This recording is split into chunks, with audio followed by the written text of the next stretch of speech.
When a narcissist notices you've cooled off, they don't blow up right away. First, they test the waters. They'll drop an ambiguous comment, bring up a nostalgic memory, or toss out a playful jab with a hidden edge, all to see how you'll respond.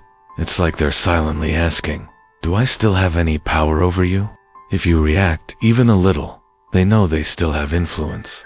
This stage is sneaky because it seems harmless, but it's laced with poison. Narcissists are masters of manipulating through uncertainty. If you still feel anger, hurt, or longing, any reaction becomes ammo against you. That's where stoicism comes in, as your shield.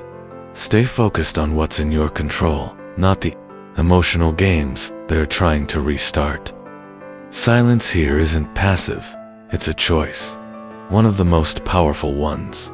They can't manipulate what doesn't react. If they drop a vague jab, you don't respond. If they try to hit you with old memories, you just let it go. It's not pride, it's strategy. Stoicism proves your peace isn't tied to the chaos of someone who only feels alive by destabilizing others. When subtlety fails, they switch tactics. They start replaying the charming character from the beginning. Sweet words, promises, fond memories. They pretend they've changed, act more calm, more mature, but it's all theater. They do this because they sense they're losing control.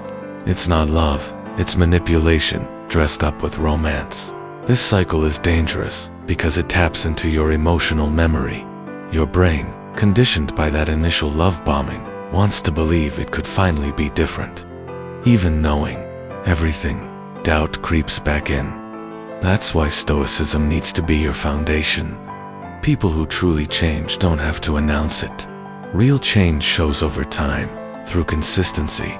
A narcissist can't keep up the act for long, so when they come back with flowers, deep texts, or apologies, ask yourself, are they showing something new, or just replaying the same script in a different costume? Most of the time, it's the second. Stay strong. Reread old messages. Remember the cycles. Talk to people who know your story.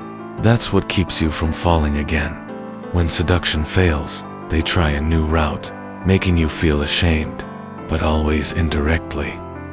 They post cryptic quotes, passive-aggressive captions, or let mutual friends drop little digs. They want to rattle you publicly without getting their hands dirty. Classic passive-aggressive narcissism. Their goal is to keep playing the nice guy while provoking you in front of an audience. Here, stoicism is your break. Your ego wants to respond, defend yourself, but people who truly know you don't need an explanation, and those who don't aren't worth it. Mature silence is the biggest embarrassment you can give them when nothing else works.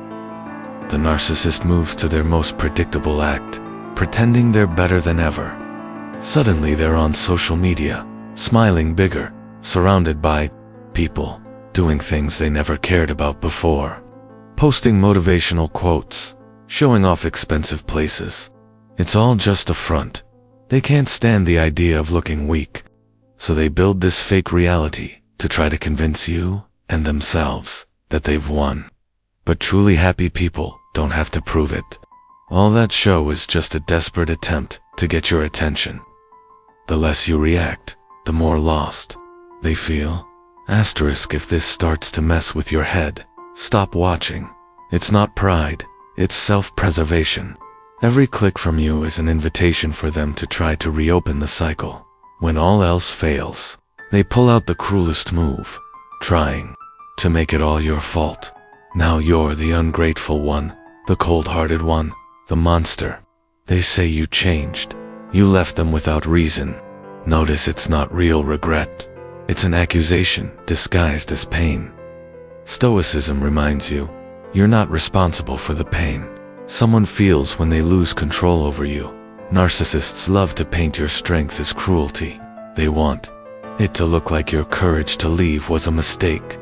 If guilt starts creeping in, write down what you endured, the boundaries you ignored for love, and ask yourself, was I cruel, or did I finally respect myself? The narcissist hates it when you answer that on your own. When guilt trips don't work, they play the helpless victim. Suddenly they're fragile, abandoned, misunderstood. They say they're hurting, that no one, especially you, understands them. It's just another tactic to manipulate. If you have an empathetic heart, this phase is risky. You might think you're being too harsh and want to go back to help. But that's not love. It's emotional captivity with a pretty mask. Stoicism teaches helping someone should never mean losing yourself. If needed, block them, mute them, guard your mind. You didn't abandon them, you protected yourself. And narcissists hate losing someone who learned to protect themselves without needing to explain. When they realize it's truly over, they go quiet, but keep watching. They don't comment, don't like your posts, but they're still there, lurking, asking friends about you, watching your stories, looking for any sign that they still affect you. It's emotional spying. Knowing this, and still not being shaken by it, is a power they can't handle. Post what you want, but not to provoke. Go where you want, but for you. Cut down who gets access to your digital life. The narcissist wants to read into your moves. And when they can't, they feel kicked off the stage. When they can't reach you anymore, they look to replace you, showing off new relationships, new happiness, but it's just a distraction. Even with someone else, they're still stuck on you, comparing, testing if they still have any effect. The cycle didn't close on their terms, with them winning. Meanwhile, you're lighter, free. The narcissist carries the weight of obsession. They might run the same playbook with the new person, but deep down, they know it's not you. Because what hurts isn't losing a relationship, it's losing control over someone who finally broke free. Asterisk, don't play their game. Don't try to prove you're happier. Just live, deep in your roots. Stay close to people who lift you up.